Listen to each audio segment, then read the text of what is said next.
Dave Sanger's stage. Today we've got David Shayler. I don't know how to introduce this guy. Ex-MI5 whistleblower, claims to be the Messiah, dresses as a woman and calls himself Dolores. So I'll let him explain more about himself and your history. Yeah, if people don't know me, I blew the whistle on the intelligence service about 15 years ago. I was an MI5 officer. I was made party to an operation in which MI6 funded associates of Osama bin Laden in Libya to try and assassinate Colonel Gaddafi. The operation went wrong, killing innocent people, so I did the honourable thing and resigned from the service, and then 10 months later blew the whistle. I spent some time in hiding. I went to prison twice as a result of my experiences, once when they tried to extradite me in France. The French courts released me on the grounds that my actions were political and therefore exempt from extradition treaties. So effectively the French courts decided that I was a political prisoner beyond the jurisdiction of the British. I then spent 2 years leading them all a merry dance and then came back to Britain voluntarily. They put me on trial, and I wish I'd known about common law then. I didn't. I researched all of their laws, I did the best I could, but they wouldn't allow me to put in defence evidence, they wouldn't allow me to freely cross-examine the witnesses, even though they were lying. As the result of that, I went to prison again. I spent some time in Belmarsh, which is the maximum security prison. And as a result, essentially, of my suffering, because they were trying to kill me as well, eventually I came to see the way of love from being an atheist. So I then wrote to Tony Blair and thanked him for persecuting me, because it meant that I saw the way. I couldn't see any other way I would have come to that conclusion. Was this something to do with the hospital Colonel Captain? Yeah. And you were put in exile? Well, they would say it was voluntary exile, but if I'd come back to Britain, they would have put me in prison straight away. So I couldn't come back to Britain. I had to be beyond British jurisdiction. And as I say, I was trying to negotiate with them. In fact, the reason they tried to extradite me was because I'd actually done an outline of the information I knew about this plot. And I'd sent that to the British government, asking for permission to publish it in the Mail on Sunday, which I was working with at the time. I was using therefore a legal route to do this. Obviously I alerted them to the fact I wanted to get this out. They knew that would be too embarrassing, so they had me, they put in an urgent extradition request that day, and when I went to see a journalist in Paris, I was arrested by the French secret police basically, and denied access to a lawyer for 48 hours and denied access to visitors for 2 months. How do you know that they were the police? It was a secret? They do still call themselves the police, that's a bad idea, yeah. Sorry.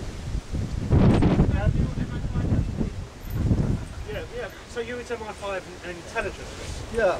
So what actually got you into that? Well, the funny thing is I was never a Queen and Country man. I'd been an activist in the 80s, I'd been a journalist, and I'd just been running a small newspaper that went down in the recession in the early 90s, and I was looking for a job in journalism. And I saw an advert which said, Godot isn't coming. I don't know if people are acquainted with the play by Samuel Beckett called Waiting for Godot, in which Godot doesn't turn up. 2 characters wait for his arrival, but he doesn't turn up. So having studied this play, I then looked at the advert and it sounded like a job in journalism, so I sent my CV off. The first interview, they don't tell you what it is. The second interview, they start asking you questions about the ethics of intelligence. You're in an unmarked building.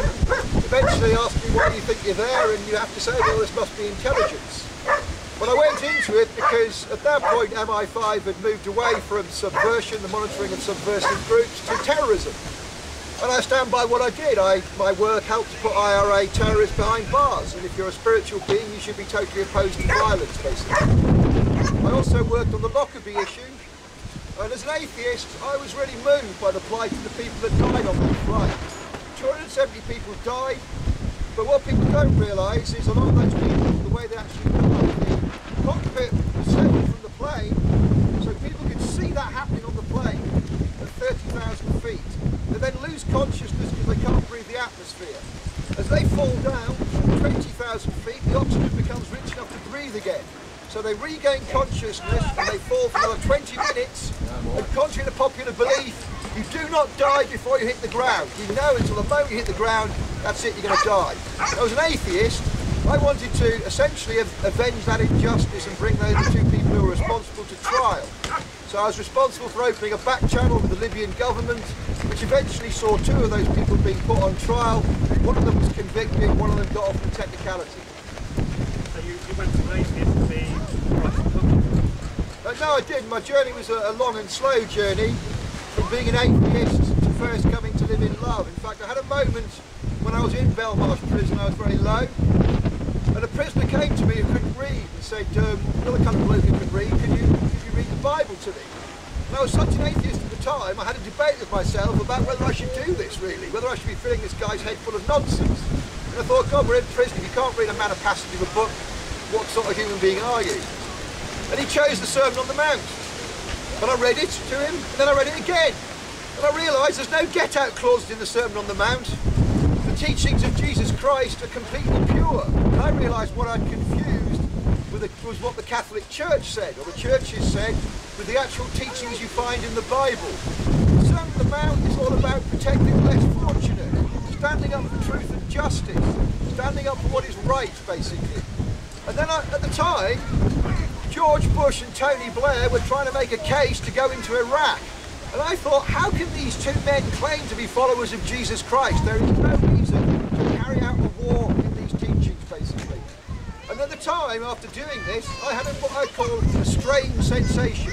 I would now call that sensation being filled with the spirit, or filled with the kundalini, basically. But at the time, I just felt a bit odd.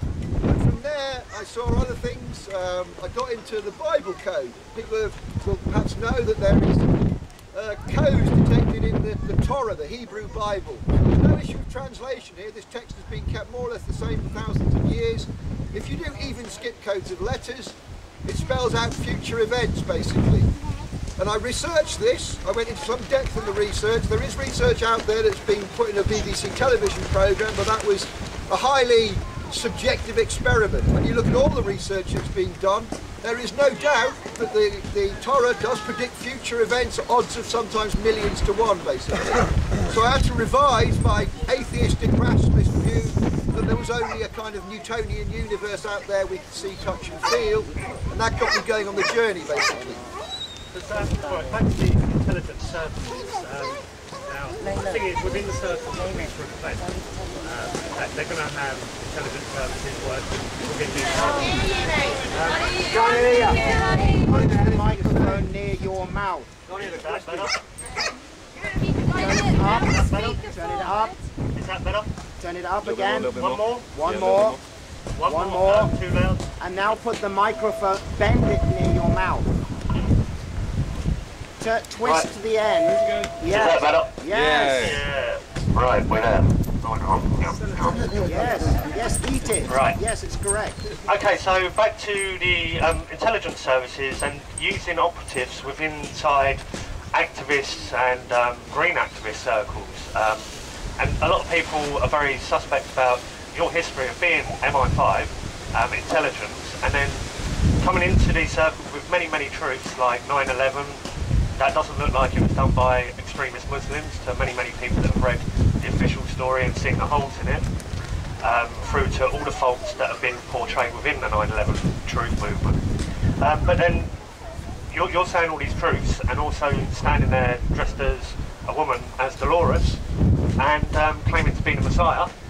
It sort of, to many people, seems like it could be a tactic to discredit truth movements and things like that. Well, all I can say to this is that when I took on 9/11 Truth, I was invited into the movement. I never took any positions of authority in the movement. I went out there and told my truth, and because I was a former intelligence officer, I was able to bring an expertise to the analysis of 9/11. As in, for example, when I first came in, I asked to see the air crash investigations, because I'd worked the Lockerbie issue. There were no air crash investigations that day. Similarly, I asked to see the forensic reports on the site. There were no forensic reports on the 9/11 site. So I was able to bring an expertise that extended our understanding of 9/11. For 2 years, I went to the country, barely receiving expenses for what I did.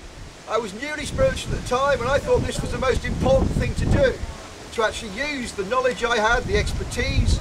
And don't forget, I was actually blowing the whistle on false flag terrorism, where MI6 had backed operatives associated with Bin Laden to carry out this operation. So I was saying something that dovetailed with 9/11, where they blame Islamic extremists, but in fact carry out the operations themselves. I parted company with the 9/11 Truth movement before I went through my awakening as Jesus, basically. They will tell you they kicked me out for being Jesus, or I didn't discredit them. I hadn't. I'd actually stopped doing that, and I was working on my own film about exposing 9/11. Is that the Mind the Gap? No, that's 9/11, the British broadcasting conspiracy. Okay. So how would you settle people's minds and let them know that you're not infiltrated and you are the Messiah? Well, one thing I tell you to do is live in love. And if I tell you that, I tell you the way forward. That is the one thing they don't want you to know. Obviously, when I was going into this change and becoming a spiritual being, I started to mention love on political platforms. I started to say to people, if you don't supply your own fuel and food, they can cut that off. You're not free. Political constitutions don't make you free. It's supplying your own energy, supplying your own food, and living in love. And it was amazing how quickly after that, they cut you from their platform. So I am actually showing you the way, the one way you need to know, and that should be enough proof for people that I'm not actually working for them. I wouldn't be putting a message of love out here. I'd be asking you to follow some kind of ideology. And I'm certainly not asking you to follow me. Don't follow me, you'll end up at my house. Follow the way, basically. You got any antiques? So do the MI5 actually use intelligence services to go undercover in these sort of circles? Of course they do. The whole purpose of intelligence, whether it's MI5, whether it's special branch, whether it's intelligence services attached to big corporations, or secret societies who run their own intelligence services, their job is to create disruption amongst resistance movements, basically. And they've done that very, very effectively with just about every resistance movement we have seen. In fact, in my lifetime, the only people I've seen get change out of the British government are the IRA. Now, I'm not advocating violence. What I am saying is they put forward a very sophisticated campaign with Sinn Féin that involved a political element, but also an element of using the only language these people understood, basically. And strictly speaking, the IRA were entitled to use force. The British Army had occupied their areas, and under the common law, if someone occupies the land you're on, you're entitled to use force up to and including death to repel those people from your land. So they have a common law defence, the IRA, as do the rebels now in Afghanistan and Iraq. The British government is the aggressor. They are offending the common law, basically. Okay. So do you know about MK Ultra and mind control programs? I do know about mind control programs, yeah. And well, Darren Brown done a program recently called The Assassin, where he showed people that after a few months of manipulating somebody's mind, they could use this character to do literally anything and not remember doing it, up until the point of shooting somebody that's famous on stage. So if they can use these techniques and everything, would you know if you was mind controlled? Well, again, it's one of those things people have said to me. They've been passing messages into my head, all this kind of thing. But again, I wouldn't be talking about love if I was listening to those messages. If you actually study the MK Ultra program, there is one substance those people in that program are told not to take, and that's marijuana. And I smoke loads of marijuana, basically. It appears to be the one thing that stops you seeing their bullshit, basically. They will encourage you to take cocaine and alcohol because those take you into lower spiritual resonance. You become more prepared to hear the message, basically. But again, if they were putting messages in my head, I wouldn't be sitting here talking about love. I'd be talking about something else that was beneficial to their system, basically. That's the thing. If an agent was to come in, they can't come in and just totally disrupt, because people wouldn't have it and they wouldn't have them around their circles very, very long. But for a really clever agent to be within a circle for a long, long time, they would have to say many, many truths, and then also put in whatever slant that they're given as such. Yeah, but I've never even sought to disrupt the groups I've been involved in. People here who know me will know the eco projects I've lived on, and I'm involved in Rainbow, and mainly in these projects I do the cooking. I don't do anything else. I don't get involved in the councils and so on for that reason, basically. Wouldn't you see claiming it to be the Messiah, within affidavits as well, as you've done, could discredit like common law information, like going out to people? Because I could write on an affidavit like, I am Jesus Christ, but it doesn't necessarily make it so. But you don't think you're Jesus Christ? Well, the thing is, I think we're all gods. We're all gods, but can I be clear about what I'm saying here when I say I'm Jesus Christ? Is is that we are all equal before God and the law. But in a slightly paradoxical concept, the figure of Jesus Christ is the first among equals. I'm not here to take a position of power, I'm here to teach people the way of wisdom and the way of love, basically. I am not trying to deny anybody else's Christ consciousness. What I did by coming here and suffering, following what in the Bible would be called the Via Dolorosa, the way of suffering, I came to actually activate the Christ consciousness here. I'm now here to teach other people the way to that Christ consciousness, and to point out some of the pitfalls and the signs on the way to that. Now, if you actually study the common law and study where it comes from, you realise it comes from the Bible. There are only 2 commandments in the Bible, not 10. Those are never referred to as commandments in the original Hebrew. In the New Testament, in the books of Mark and the book of Matthew, they say there are 2 commandments. They are love God with all your heart, mind and soul, and love your neighbour as you love yourself. The next line is, on those 2 commandments hang all of the law and the prophets. So it's clear that law comes from God through the Bible to mankind. Mankind cannot create law, only rules which are not binding. But also, obviously, those Gospels also foretell the arrival of a Saviour. They are not history. The actual Old Testament, I've been studying Hebrew to understand this, is written in a prophetic tense, yet we translate it as a past tense. So it's also about the arrival of a Messiah, basically. So I am the predicted Messiah that comes. And let's be clear, this is not just a Judeo-Christian concept. It's in Buddhism, where you call me the Maitreya or the final Bodhisattva. It's in Islam, I'm the 12th Imam or the Mahdi. The Hopi Indians hold this prophecy, the Eskimos, a whole range of people across the planet who clearly never met each other over a whole range of time. But I find it fascinating when I go to people and say, have you heard of a chosen one of God who will come in humanity's hour of need? And everybody says yes. I've not met one person who hasn't heard that prophecy. It's almost like it's engraved in our DNA, basically. So the common law says that when Christ arrives, he is the sovereign under the law. And what people don't realise is between 400 AD, with the departure of the Romans and the arrival of the Normans and the Norman conquest in 1066, this country lived under common law. We had a king who was a servant of the people. His job was to sort out disputes, to make sure people had the right land, to make sure people got fed. That is not the role of kingship which was given to us by the Normans, where you have a hierarchical king sitting on a throne with a crown. They did exactly the same thing with the church. They created a hierarchical church in this country. I am the very opposite of hierarchy.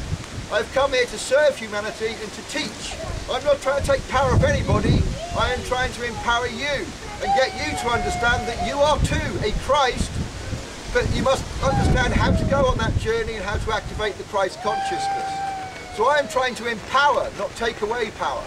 Yeah, I met you a couple of years ago at Kew Bridge, and at Kew Bridge at its height it had 30 plus people living there, activism going on every day. Would you say that in a situation like that you would have undercover agents within them, sir? Yeah, of course. I mean, I say anything that stands up to authority, they will seek to infiltrate, they will seek to disrupt, basically. I would say that everywhere, certainly I've been, I don't try and find these people, because once you start pointing the finger, you play their game. If you say that guy over there's the agent... You can't say that. There's no way, you know what I mean? At the end of the day, even if you thought people are suspect or dodgy, there's no point accusing them, because then they've got the full ammunition to say, we'll prove it. And at the end of the day, you're not going to be able to prove it unless if you've got grounded proof on these guys, and it's near enough impossible as the way I've seen it. What I've been doing the past few years. Do you guys know what the Occupy movement was? Yeah. Right, now this was a worldwide movement supposed to be against the banking system. I went down to the London St Paul's one and showed it for what it is. It was a government set up, run by Common Purpose, the Tavistock Institute, BBC, Sky News. It was infiltrated from many, many government departments. So I was gone down and started pointing out, naming people, what departments they worked for, and they all self-appointed themselves in this position to control a movement. Now that was something like, that was on a huge scale, but like at Kew, as I was saying, there was 30 of us living there, and as you say, some must have been government agents. And usually these things are started off by the government. They set it up so they can watch like when I first went to Kew, I saw it as an activist training camp. By the time I left there, as you know, I was a bit angry with the place. I saw it as more of an activist watch camp, and I didn't know who was who really. The problem you always have is these things will start off with people with good intentions, but if you get interesting, I say, they will try and take you over. I believe organisations now like Friends of the Earth and Greenpeace might as well be Zionist front organisations for all the good they do. There's one way of saving the world, that's growing your own hemp. And these people don't say that. Why, with their mass memberships, haven't they got people out there telling people that day in, day out, basically? It's not good for the economy. Yeah, it's not good for their economy, essentially. It's good for our economy of people trading and so on, but not for the Babylonian economy where they want you paying tax and in the system. You can all free yourselves by growing a hemp crop. I mean, the way I see it is God gave us one plant to build our civilization with. That's the one plant they've banned.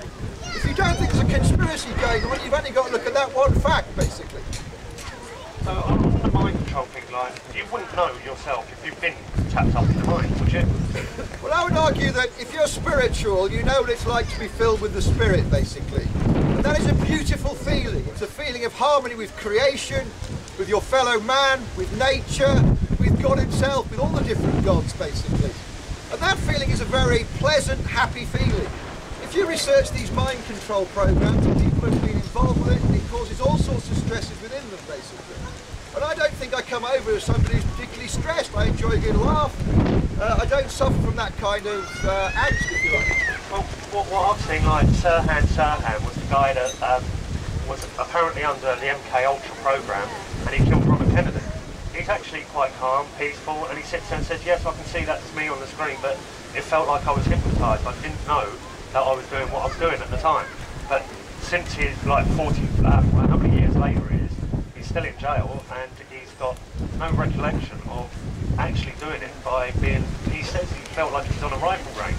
So if you had a handler that you're constantly meeting, then surely you wouldn't know, and you could be believe that you have a spiritual path, and could that not be programmed into one? I don't even think it could. I think, you say, once you've seen that connection with the divine, you know that it's better than any mushroom trip, better than your best sexual experience. It just feels so right. And obviously I'm trying to describe a feeling I've had here, and if you haven't had that feeling, you'll not know what it's like. But believe me, when you felt that, you do know, you see creation a different way.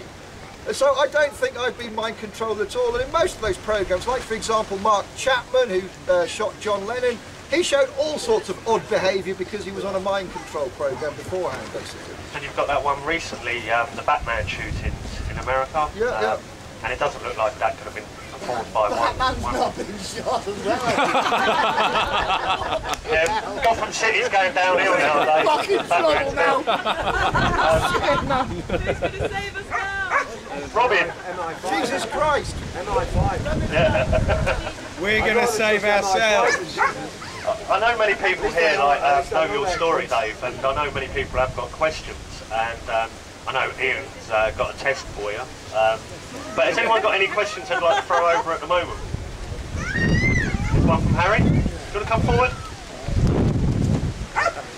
The other day. I'd just like to make...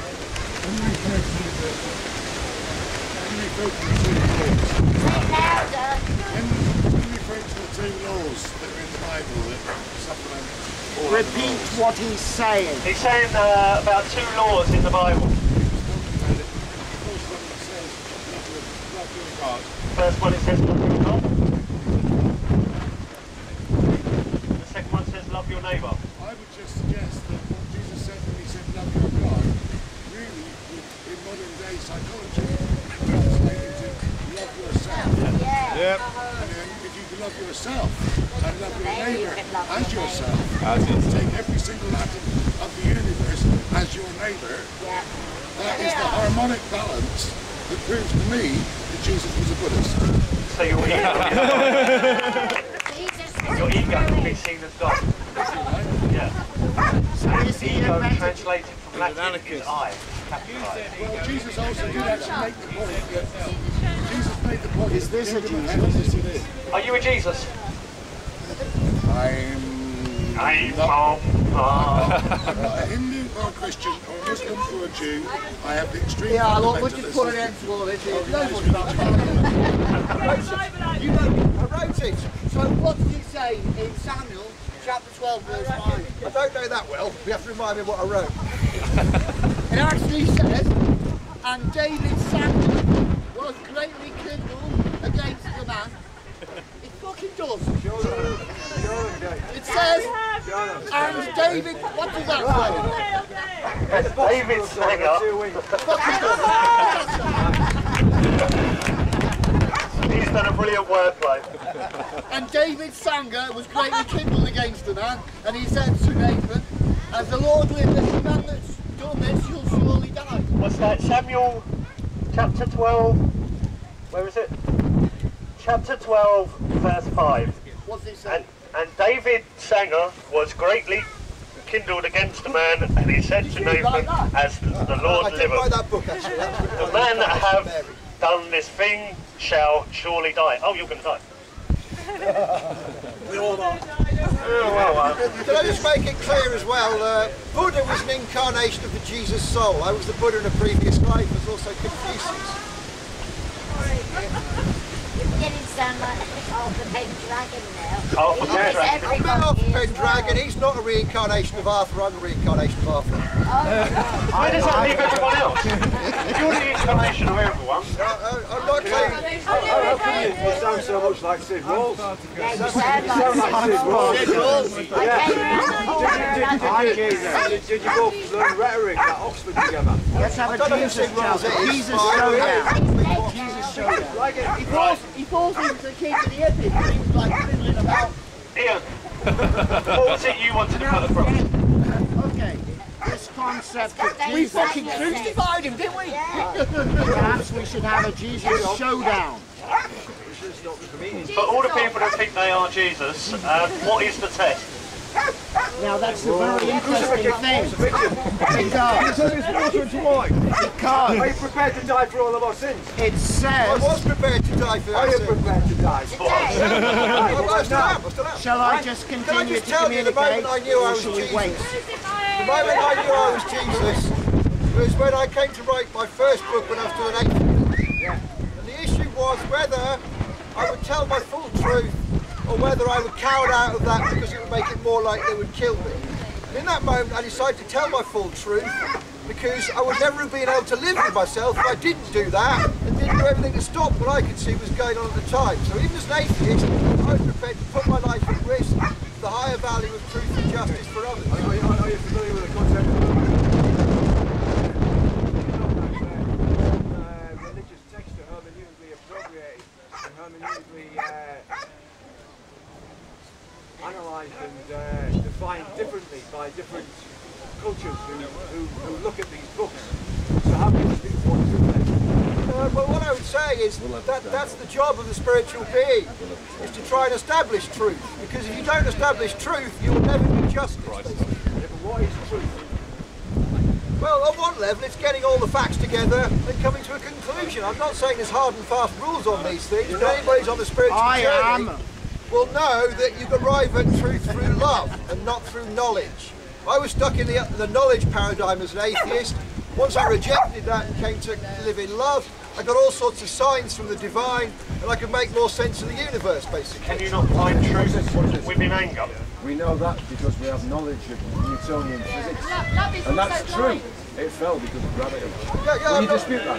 Yeah, no, I don't dispute that at all. But I'm not saying... But you just said something counter to that. Shall I stand up? My friend, Maybe I need to stand up. Oh, yeah, fucking right. Well, no man in anger will find truth. Eh? No man who lives in anger will find truth. That's a real bad one. But you speak... If they can't develop once I find the answer. I did. Speak that way. Here's a challenge. A showdown. So who would be the best Jesus?